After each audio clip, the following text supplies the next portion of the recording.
Jadi, kalau stunting disebabkan oleh gizi buruk, apakah anak stunting ini memang hanya terjadi sebagian besar pada keluarga kurang mampu secara ekonomi? Dan harus bagaimana untuk menyikapinya? Silakan, Dokter Irma. Hmm.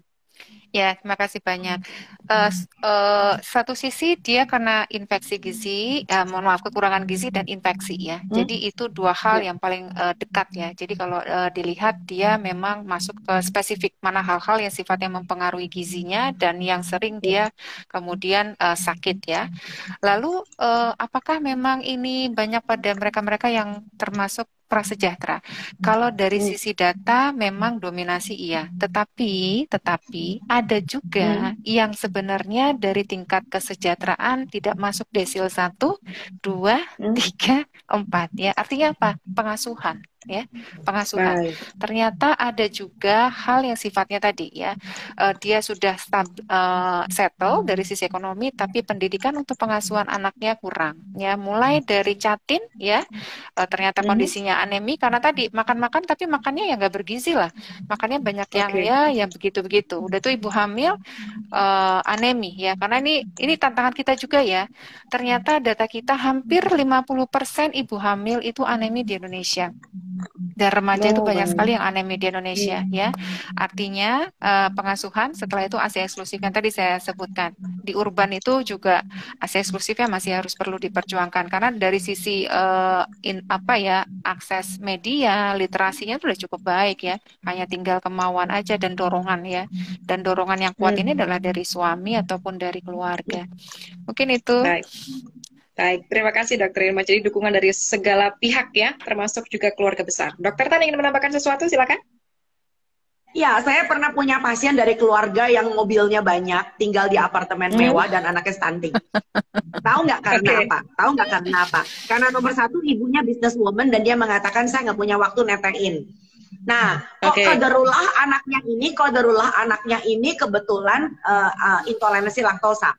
Ketika diberi Hmm. sufor, anaknya selalu mentret. Karena punya duit dong ya, diberikan yang Hmm. terhidrolisat, yang harganya Aha. ratusan ribu per kotak gitu loh ya. Nah, Oke. giliran ketika anaknya mulai MPASI, ibunya mulai memberikan makanan-makanan lucu yang keluar dari botol gitu loh ya. Lalu setelah Oke. keluar dari botol kan dia mengatakan, kan isinya sudah tertakar, kan ada. Dan Ya, ternyata ya. anaknya tidak diberi makan dengan baik, karena pengasuhnya juga nggak beres. Nah, lalu kemudian masuk fase ketika anaknya mulai melepeh. Dikit-dikit dilepeh. Lalu anak Hmm. ibunya mulai, saya bikinin spaghetti carbonara, pakai keju, pakai krim. Anaknya makin melepeh.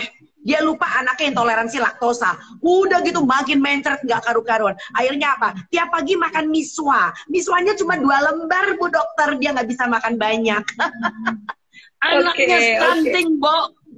Exactly. Ampun, Hmm, amburadul, amburadul. Baik, baik. Ampun. Oh, kalau Oke. mertuanya datang dikasih wafer dari Amerika. Kalau Hmm. mamanya Hmm. datang dikasih biskuit lucu-lucu dari Hong Kong. Anaknya Ya, suka ya. makan yang manis-manis dan yang lucu-lucu. Tobat deh. Oke. Oke, oke. Dok, kalau dulu kan kita tuh mengenalnya asah, asi, asuh itu juga berpengaruh ya bagi Banget. perkembangan anak secara optimal ya. Jadi tidak hanya memberikan dia nutrisinya, tapi bagaimana kita memberikan nutrisi itu supaya terserap optimal misalnya. Seperti itu ya, Dok ya.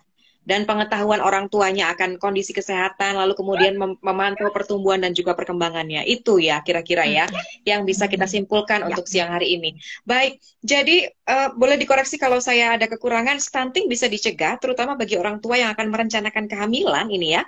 Mari kita perbanyak pengetahuan tentang nutrisi dan juga stimulasi yang perlu dikonsumsi selama kehamilan ya. Dan setelah bayinya lahir, pantau terus pertumbuhan dan juga perkembangan anak-anak, terutama dalam masa tumbuh kembang sebelum usia 5 tahun untuk dapat dioptimalkan. Begitu kira-kira Dokter Irma, Dokter Tan, ada yang perlu ditambahkan untuk menutup sesi kita hari ini? keren, keren. Oke.